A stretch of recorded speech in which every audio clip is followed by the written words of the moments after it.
Goedemiddag allemaal. Het eerste gedicht wat ik ga voordragen, daarvoor heb ik geen mondharmonica en gitaar bij me. Maar het is geschreven op de melodie van Armand, Ben ik te min. En het gaat over de keuze of je al dan niet geestdodende medicatie moet nemen. En het heet Ben ik te saai. Medicatie oké. Het kan ook zo niet doorgaan. Als ik maar niet lijk op die vrouw die scheidt in het portiek. Want dan ga je zeker bij me vandaan. Ik was, zoals ik genoemd werd, rebels, tegendraads en brutaal. Maar dat valt tegenwoordig vies tegen. Ik ben nu net als iedere vrouw. Het is een vloek, vacuüm verpakt als zegen. Ben ik te saai? Ben ik te saai omdat je vrienden stelen van de rijken? Ben ik te saai? Ben ik te saai omdat je ex geen schuldgevoel kan laten blijken? En toch neem ik die prik, maar eigenlijk wil ik niet. Ik denk dat ik beter kan zijn. Ik mis zoveel wat het leven me biedt. En als ik doorsla zou ik roepen, ik voel me zo fijn. Doorslaan, wat toch subjectief en vooringenomen is. Door de dokters van de geest. Maar zo is het leven feitelijk bedoeld. Met andere woorden, het is één groot feest.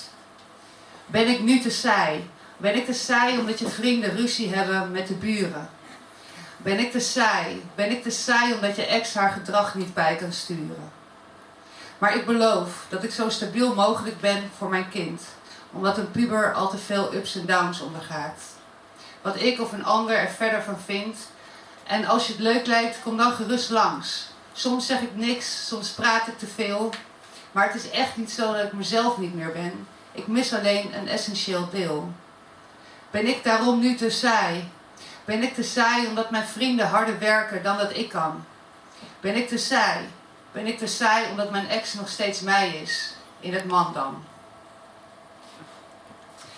Volgende heet Alle Jezus veel keuzes. Er zijn alle Jezus veel keuzes die beginnen bij het opstaan en gaan door tot het naar bed gaan. Ga ik werken of meld ik muziek? Eet ik bij de Italiaan of de Griek? Neem ik de fiets of neem ik de tram?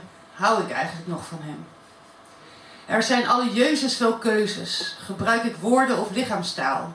Is dat voor een monoloog of een kort verhaal? Houd ik me binnen of ga ik naar buiten? Ga ik door roeien of ga ik door ruiten?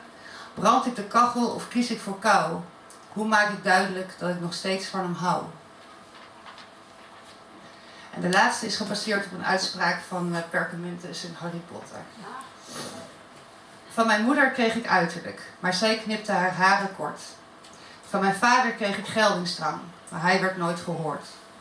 Mijn moeder gaf me trauma's, maar ik heb ze verwerkt. Mijn vader gaf me preken, maar ik ga niet naar de kerk. Ik kreeg creativiteit van mijn moeder, maar ik heb nooit iets geleerd. Ik kreeg de zenuwen van mijn vader, maar ik heb me er tegen verweerd. Het leven kreeg ik van mijn ouders, maar zij zijn beide dood. Nog voor ze echt hadden geleefd en ik mis geen enkele boot.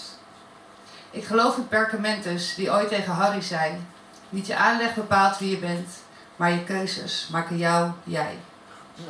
Dank je.